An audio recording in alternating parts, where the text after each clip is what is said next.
जय श्री कृष्णा। राधे राधे। एकादशी महात्मा। हाँ साहब, आज हूँ आपके पाप मोचनी एकादशी को महात्मा सुनाऊंगा इन वीडियो में। चैत्र महीना का कृष्ण पक्ष की जो एकादशी हो ये वह पाप मोचनी एकादशी कहवाए साहब।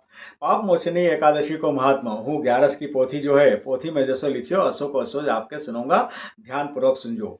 हूँ महात्मा पढ़ना शुरू करूँ उसे पहला आपसे एक बार फिर से निवेदन है कि हमारा यूट्यूब चैनल इंदौरी रंग देवेन जोशी का संग सब्सक्राइब कर दो। अगर आपने चैनल के सब्सक्राइब करी रखियो है तो अपना परिचित उनसे, अपना रिश्तेदार उनसे, अपना जान पहचान वाला उनसे चैनल के सब्सक्राइब करवाई दो साहब। और हमारा वीडियो के लाइक और शेयर जरूर कर दो। साथ में कमेंट्स बॉक्स में देने कमेंट्स जरूर लिख दो। जय श्री कृष्णा, राधे राधे, जय ग्यारस माता अवश्य लिख दो साहब। तो हम शुरू कर रहा पाप मोचनी एकादशी को महात्मा। चैत्र महीना का कृष्ण पक्ष की एकादशी पाप मोचनी एकादशी कहवाए है। को महात्मा में या महात्मा जो या 11 की पोथी है एक में से आपके पढ़ी से सुनने जो जिसे एक में लिखियो है असो को असो ध्यान पूर्वक सुनजो। अथ पाप मोचनी एकादशी महात्मा। धर्मराज युधिष्ठिर बोले, हे भगवान, मैंने फाल्गुन माह की शुक्ल पक्ष की एकादशी का महात्मा सुना। अब आप चैत्र माह के कृष्ण पक्ष की एकादशी के बारे में बतलाइए। इस एकादशी का नाम, इसमें कौन से देवता की पूजा की जाती है तथा विधि क्या है, सो सब सविस्तार मुझसे कहिए। श्री कृष्ण भगवान बोले, हे राजन, एक समय मानधाता ने लोमेश ऋषि से ऐसा ही प्रश्न पूछा था। तब लोमेश ऋषि ने उत्तर दिया, हे राजन, चैत्र माह के कृष्ण पक्ष की एकादशी का नाम पाप मोचनी है।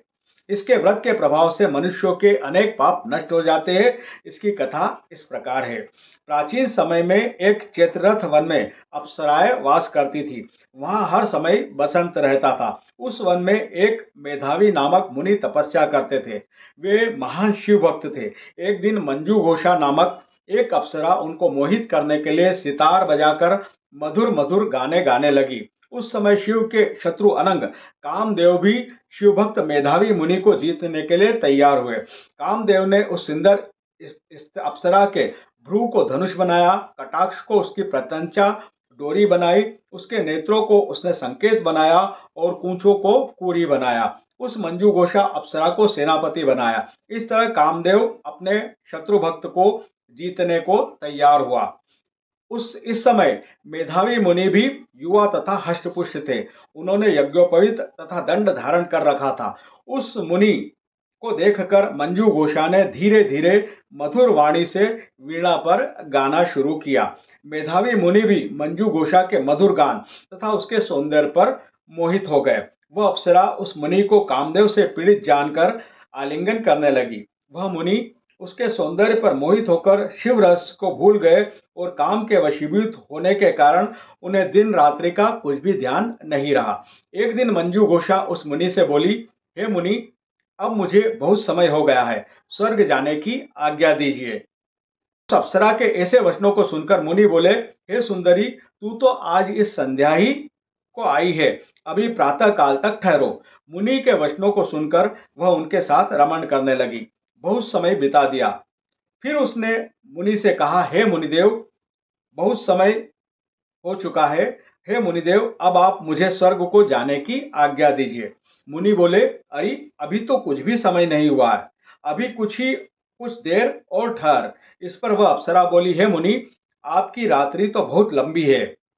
अब आप सोचिए कि मुझे आपके पास आए कितना समय हो गया है। उस अप्सरा के वचनों को सुनकर मुनि को ज्ञान प्राप्त हो गया और समय का विचार करने लगे। जब रमण करने का समय का प्रमाण 57 साल 7 माह और 3 दिन ज्ञात हुआ तो उस अप्सरा को काल का रूप समझने लगे। वह महान क्रोधित हुए और ताश करने वाली अप्सरा की तरफ देखने लगे। उनके अधर कांपने लगे और इंद्रियां व्याकुल होने लगी। वह मुनि उस अप्सरा से बोले, हे दुष्ट, मेरे तप को नष्ट करने वाली, तू अब मेरे शाप से पिशाचिनी हो जा। तू महान पापनी और दुराचारणी है, तुझे धिक्कार है। उस मुनि के शाप से वह पिशाचिनी हो गई। तब वह बोली, हे मुनि, अब मुझ पर क्रोध को त्याग कर प्रसन्न हो जाओ और इस शाप का निवारण कीजिए।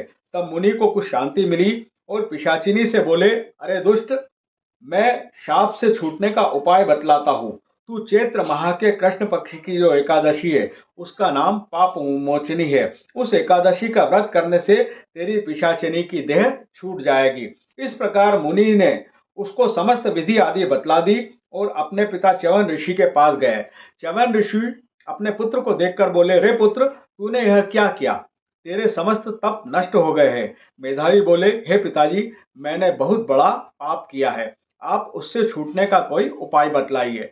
च्यवन ऋषि बोले, हे तात, तुम चैत्र माह के कृष्ण पक्ष को पाप मोचनी नाम की एकादशी का विधि तथा भक्ति पूर्वक व्रत करो। वचनों को सुनकर मेधावी ऋषि ने पाप मोचनी एकादशी का विधि पूर्वक उपवास किया। उसके प्रभाव से इनके समस्त पाप नष्ट हो गए। मंजू घोषा अप्सरा भी पाप मोचनी एकादशी का व्रत करने से पिशाचिनी की देह से छूट गई और सुंदर रूप धारण करके स्वर्गलोक को चली गई। लोमेश बोले, हे राजन, इस पाप मोचनी एकादशी के प्रभाव से सब पाप नष्ट हो जाते हैं। इस एकादशी कथा के श्रवण व पढ़ने से 1000 गोदान करने का फल मिलता है। इस व्रत के करने से ब्रह्म हत्या करने वाले, अगंबा गमन करने वाले आदि के पाप नष्ट हो जाते हैं और अंत में स्वर्ग को जाते हैं। श्री पाप मोचनी एकादशी महात्मा। तो यो तो साहब पाप मोचनी एकादशी को महत्व जो मैंने 11 की पोथी में से आपके सुनायो। आशा है आपने ध्यानपूर्वक सुनियो होगो। जय श्री कृष्णा, राधे राधे, जय हो 11 माता की।